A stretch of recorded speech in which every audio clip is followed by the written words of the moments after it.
গত বছর এমন সময়ে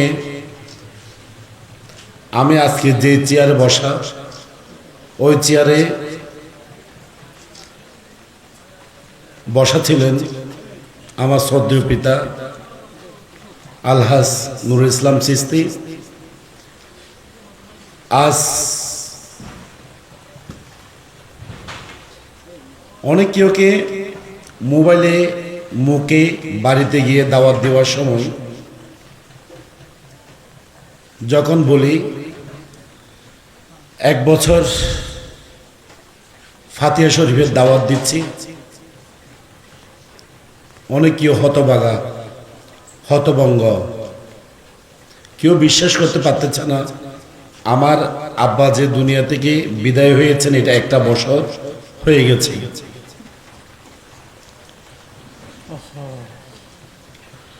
উনি বুদ্ধি হওয়ার পরে থেকে যখনই ধর্মের প্রতি ধাবিত হয়েছেন তখন থেকে মৃত্যুর আগ পর্যন্ত আহলে সুন্নাত ওয়াল জামাতের পতাকা তলে নিজেকে এক ঈমানদার হিসেবে তিনি দাঁড়িয়ে থেকেছিলেন। এখানে চুল পরিমাণ কোনো আমার আব্বার মনে চুল পরিমাণ কোনো রকম দ্বিধাদ্বন্দ্ব ছিল না। আমার আব্বা মহান আল্লাহকে বিশ্বাস করতেন, আল্লাহর নবীকে বিশ্বাস করতেন, আল্লাহর আউলিয়া কেরামদের বিশ্বাস করতেন। আমার আব্বার মুর্শিদ কেবলা নুরুল আমিন চিশতিকে বিশ্বাস করতেন। আমার আব্বা তরিকতের মানুষ ছিলেন, আল্লাহওয়ালা ছিলেন। তিনি তার জীবনের যদি উনি 66 বছর বয়সে মৃত্যুবরণ করেন, আমি মনে করব উনি 50 বছরই শুধু ইসলামের খেদমত করে গেছেন যেদিন থেকে ওনার বুদ্ধি হয়েছে। উনি দেখিয়ে দিয়েছেন কিভাবে কক্সবাজার জেলায় হাজা গরিবে নওয়াজের বার্ষিক উরুস শরীফ করতে হয়। উনি দেখিয়ে দিয়েছেন 12 রবিউল আউয়াল জশ্নে জুলুস ঈদে মিলাদুন নবী কিভাবে পালন করতে হয়।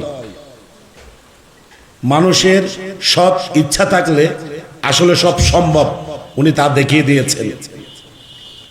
উনি কথা বলতেন স্পষ্ট, উনি কারো পিছনে গিয়ে কোনো গীপত করতেন না।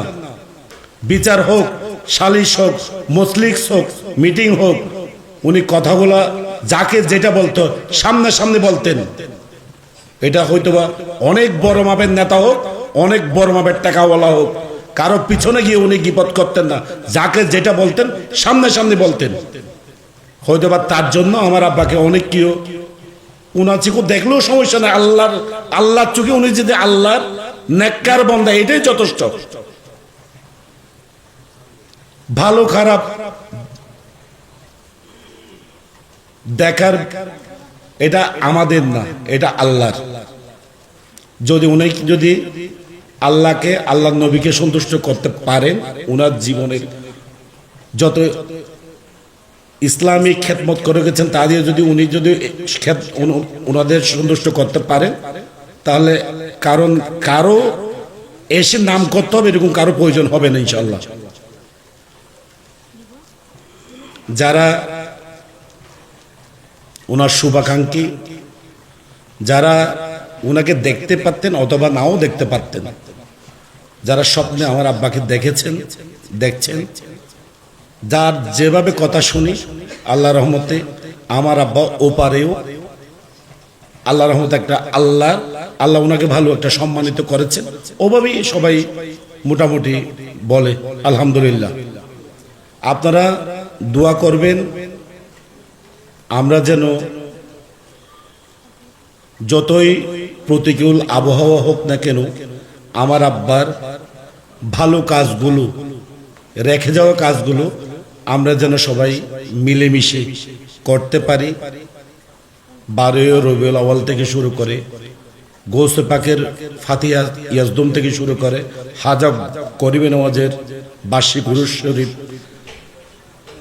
মেহরাজুন নবী, মহরম আশুরা থেকে শুরু করে আমাদের হুজুর দাদার বার্ষিক উরুস শরীফ, এখন যুক্ত হলো আমার আব্বার বার্ষিক ফাতিহা শরীফ।